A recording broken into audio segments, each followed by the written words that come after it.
Hi, mamas and friends. This is round two. I had to hang up round one.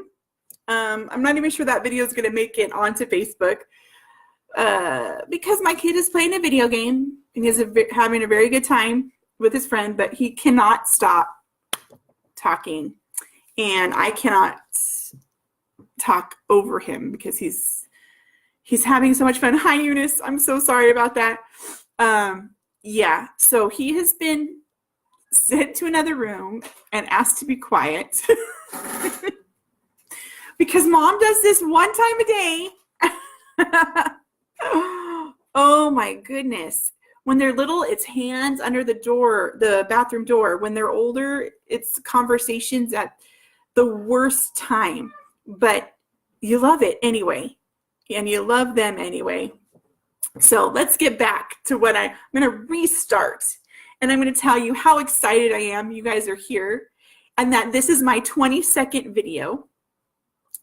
And the fact that there's been 22 is mind-blowing to me, because if you watched my very first video explaining all these videos and what they kind of be like, I rambled even more than normal.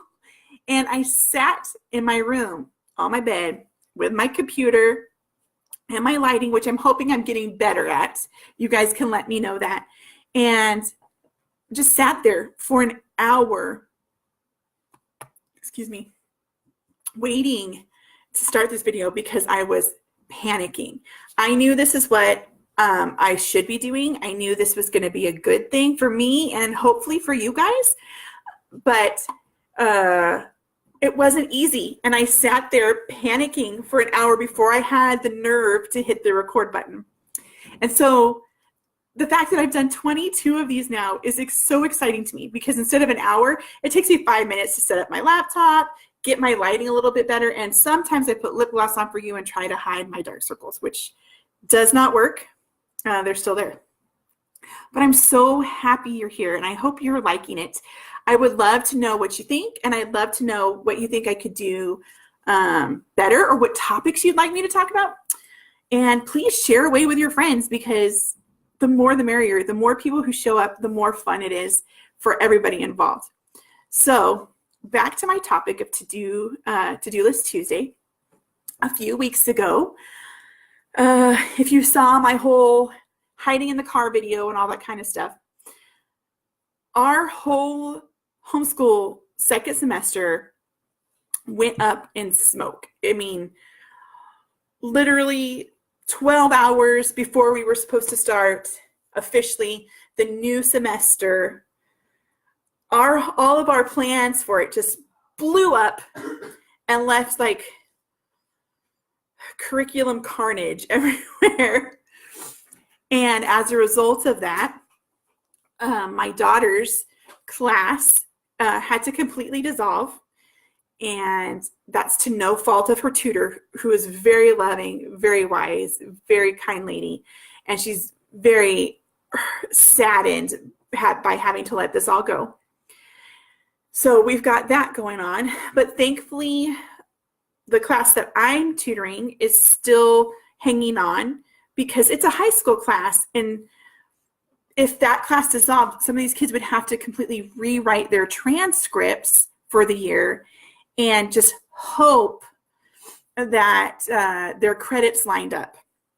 That would have been super frustrating, and I don't know, for a high schooler, borderline tragic to know if their first semester work would even count toward their credits for the year. So God was kind, and he saved that. But what that's left us at is we're smack dab in the middle of a homeschool year, and we have to completely recalibrate everything we're doing. So my class is still in line and is still going to chug along. But because my younger's class dissolved, I have to find new things, new curriculum, and just even a new place for that one to go and be. And it's very frustrating and very, I don't know, the pressure of time and urgency. Hi, Christina, is upon me, because I have to figure out what to do very quickly because second semester has already started. So that is on my to-do list. High on my to-do list is to rewrite what our plans were for second semester. But that's okay, because here's a secret, and I don't know if any of my homeschool friends are the same way, but come second semester, even like a few weeks before, I start planning the next year. It's January, and I'm already planning for September of the next year. And I go through this like a mid-year homeschool curriculum blues thing where I like what we're doing, but I keep dreaming of something so much better. So this is giving me an opportunity to readjust, see what's really important to my child, really important to me. Hey, Crystal. And just grow the year over again. And that is my major on my to-do list. So as my older keeps chugging along, and he's got a pretty consistent routine going, my younger doesn't. And that throws our whole rhythm off. So we've got to find and create a new rhythm. And that sounds much easier than it is. But just like I was talking to you guys about a few weeks ago, I was looking for ways to make the second semester more gentle and more family friendly and more inclusive. And because of this change, there's a lot of hurt and there's a lot of frustration, a lot of weirdness about it. But because of it, that makes this whole transition easier. And that's how I'm choosing to look at it. And my younger is still going to go ahead with the basics, the math, the reading. And now we have this huge, beautiful scope and sequence and curriculum that we were going to use. We're going to cherry pick it. We're going to pick our very favorite items, and we're going to just go all in onto those. And anything that we were having a hard time, not it was difficult and we just needed to power through, but hard as in tears, we're chucking. And we might touch on it here and there, but we're just leaving. Hey, Katie, we're just going to leave it all behind and we're going to learn new. So that's my major to do for this week, because second semester started almost 3 weeks ago and we've been doing the basics, but now it's time to start pulling in more subjects and get it together. And like I said, God has been so good by keeping the high school flowing, because that's where the transcripts need to be. And my younger is not yet in high school. So her transcripts aren't as important at this point in time. Yes, what she's learning is important. Yes, it's important that she's learning, but it's not going on her permanent record kind of thing. It's just growing toward that. So that's my major to-do list. But then on top of all that, as you guys know, I am still trying to finish my third novel and I cannot do it. And I think part of it is because my brain is so full of all the moving parts of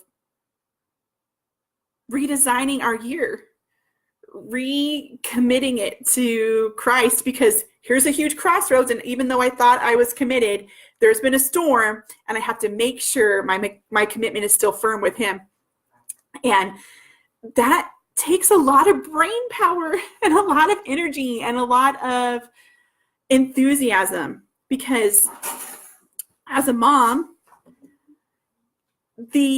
my students, my children are looking to me to figure out how they're supposed to feel about this situation and how they're supposed to carry on and what that's supposed to look like. So yeah, I'm not going to hide that I'm sad or frustrated or angry or a little bit discouraged by this, but I'm also not going to wallow in those things. I'm going to take the opportunity to show my children what it's like to pick yourself back up, trust that God's got the end in his hands, and take one step forward every day. And so that's what we're doing. But all of that affects my writing life too. And since that part of my life is where I'm hoping to help our family financially and where I'm trying to grow more professionally, there is a pressure on that too. And that also has made it very hard. So what do you guys do when you feel pressure on all different sides of you? I mean, I've got my mom's side feeling pressure, my children's feelings and their growth and their reactions to this, worrying about their heart in all of this, making sure they're staying with their eyes focused on Jesus, or at least leading them to that, or showing them how to do that. Then I've got their school. Hey, Ray, I've got their school to worry about, focusing on that, making sure nobody's falling behind and nobody's getting so discouraged they're not giving their full commitment. And then besides that, and the house and the dinners and the laundry and all that kind of stuff, I've got this little side part of me that's a writer. That's a lot of pressure from a lot of different angles. How do you guys deal with pressure at different angles? One way I deal with it is with my coffee, which isn't always a good thing because that, as I've said, leads to my insomnia problems. But with friends, and when I say talking with friends, I don't mean gossiping or talking bad about each other, but planning out the new start with friends can be really encouraging and uplifting. A fresh start, I think everybody's looking for a fresh start every day, and God gives it to us. So I'm so excited. So this whole week will be me resetting my children's curriculum and getting us all back on track and figuring out what the track should be, right? It's not just what we had planned, so I got to figure out what it's going to look like from here on out. And then my goal for my writing is not to push myself to finish my book. Yes. Oh, I will be dancing when I finally finish this book. But it's just to write every day because I let all of this wear on me and I don't sit down and actually take the time. So my goal is to write at least 500 words a day, which is very small to me. Okay, that's small potatoes, it feels like to me. But that's still 500 more words than I would have written if I hadn't taken the time to sit down. So those are my personal goals for this week. What are you guys' goals? What are you guys up to? Do you have anything pressing on you that you're hoping to get through and celebrate this week? I have a couple things which I'm looking forward to that are coming up.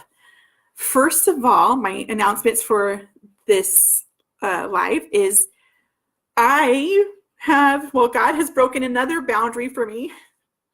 And I laugh because each boundary kind of hurts, but it's exciting at the same time. And he is leading me to put these lives on YouTube. I've never wanted to be on YouTube ever. It's scary. There's more people out there who can comment ugly things. And as you see, these lives aren't polished. They're not edited. I did restart this one, didn't I, Eunice? But that's because I had some volume control issues happening in my house. But so I'm going to be on YouTube, these same lives. So if there's something that you've missed that you want to catch and it's easier for you to catch it on YouTube, you just look it up under my name, Sarah Walde, or you can look it up as Late Night Coffee Moms. And I think I have one video named that. So I should come up and then you can find my channel through that. It's the same little pop figure up here in the corner that you will see on my channel. So that's my first announcement, is I'm going to be on YouTube. And my next announcement, which I'm hoping you guys will be a little bit more excited about, is starting February 4th. I am starting a Read Through the New Testament in 90 Days challenge. And I am doing that for myself, but I'm also incorporating that in my homeschool. And it's going to be my son's Bible curriculum for the semester. And I'd love it if you guys join me. I'll post a link on my page for that. I can't wait to get into it.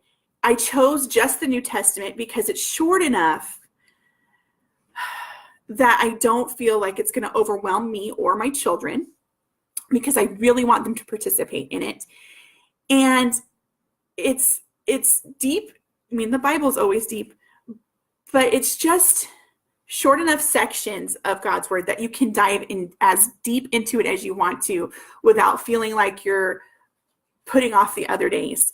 And so this whole thing is 90 days to the New Testament, just to create a better habit of getting into God's word. And I'll put, like I said, I'll post the blog link there. I have a printable for you guys. It's not fantastic. I'm not really savvy on things like that, but I can't wait to get started. And I can't wait to see what God's going to do with my family in these 90 days. It's kind of scary because whenever you step out in faith to do something like that, you're going to have opposition. So I know it's coming. And this year has already been pretty opposing as it is. So I can't even imagine what that's going to be.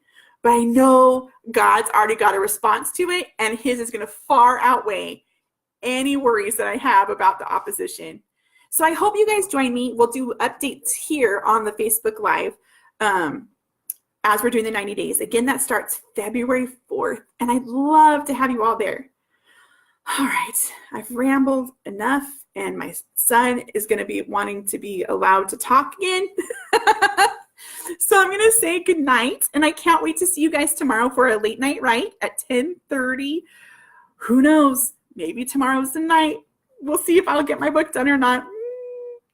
Okay, until then, catch you later. Bye.